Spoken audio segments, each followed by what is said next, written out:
Although the Ukrainian defense has repeatedly defied all gloomy forecasts about its chances, skepticism about Ukraine's ability to win the war remains widespread. After the brilliant operation to liberate parts of the Kharkiv and Kherson regions, the time has come for the West to take the same leap of faith that Ukrainians did when they started to believe in their country's ability to win. And to provide enough resources to end this horror. Russia has suffered losses. It lost battles to capture Kyiv, Kharkiv, Mykolaiv and Chernihiv, withdrew forces from northern Ukraine, ceded control over the northwestern Black Sea, and scrambled to save some of its troops from Izium-Kupiansk. Putin's regime insists those moves were gestures of goodwill. However, in reality, Russia withdrew troops from those battles when persisting would only mean more loss. Despite all this, the West still doesn't believe that Ukraine can militarily defeat the Russian invasion.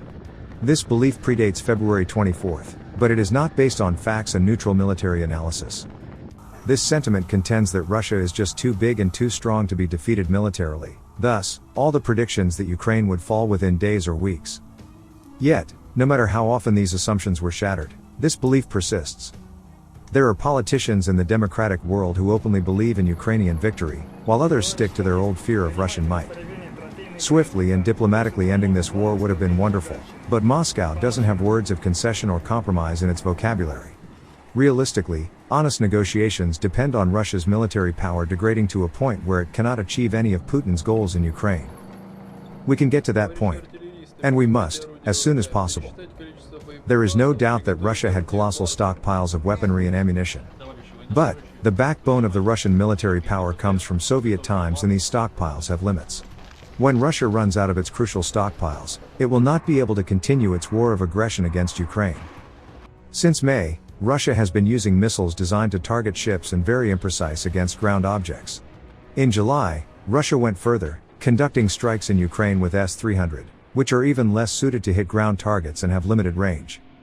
Using these missiles, Russia is avoiding running out of others designed to attack ground targets.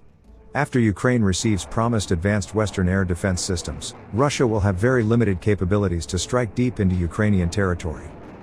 Similar stretching and patching apply to all parts of the Russian military, resulting in a degraded battle efficiency of Russian troops. They haven't significantly advanced since capturing Lysychansk in July, while a well-planned Ukrainian counteroffensive in September and October sent Russian units running. Decisive until now, Russia has not managed to win air superiority over Ukraine.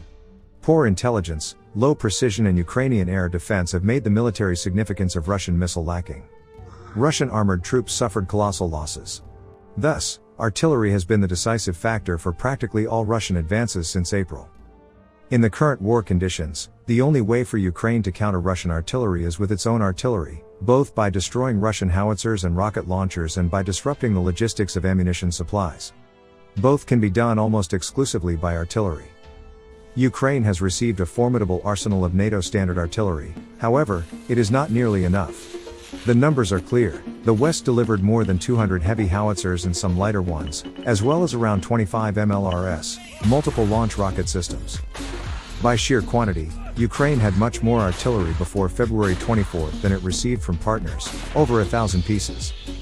Russia on the other hand has deployed several thousand artillery pieces in Ukraine, including around 1,000 systems of rocket artillery. Western artillery has proven its superiority in terms of precision and range over Soviet/Russian systems. However, Ukraine doesn't have enough to cover a front line of over 1,000 kilometers. In April, Ukrainian old artillery started running out of ammunition. This gap could be closed, so why isn't it? One common argument: there will never be enough, no matter how many weapons are delivered to Ukraine. While it is always good to have more tools to defend against an aggressor of such a scale, 300 to 400 additional howitzers and a couple of dozens of MLRS would change the situation dramatically.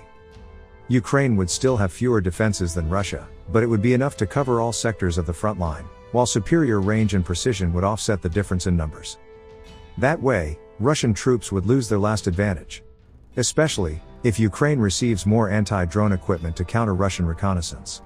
NATO countries, especially the largest ones, have enough artillery to provide enough to make an impact. Another common argument is that these states cannot supply more, maintaining obligations to defend their own population and allies. While noteworthy, this misses the point. Russia has no combat-ready troops to attack NATO. With each destroyed howitzer or tank, Russia loses the overall capability to attack anyone else. The countries closest to Russia depleted their stocks the most. They understand that Ukraine's victory is their best defense. An understanding the rest of the West still has to reach. We must provide more heavy weapons, armored fighting vehicles and significantly more precision-guided ammunition before winter arrives.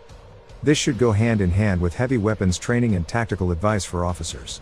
One way to start arming Ukraine more effectively is by sharing the burden among all allies. For example, one specific idea was voiced and overwhelmingly adopted by us in the latest European Parliament's resolution. If 13 European states that collectively possess 2,000 Leopard 2 tanks pass down 10% of their tanks to Ukraine, they would still be left with plenty of military capabilities to defend themselves in case of an attack.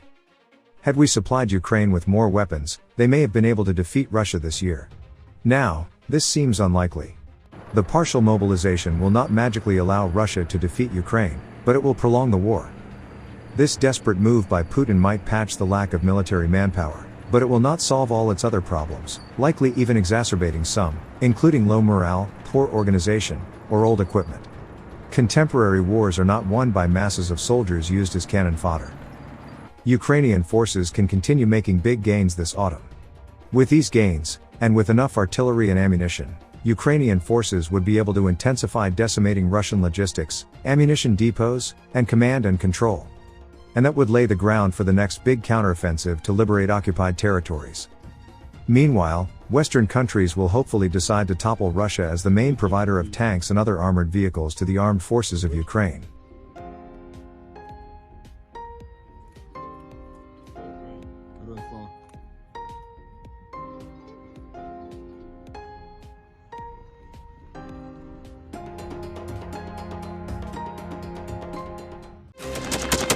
Thanks for watching, and don't forget to subscribe.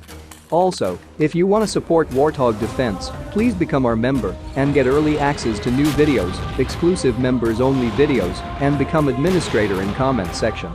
The membership link is in the description. Rescues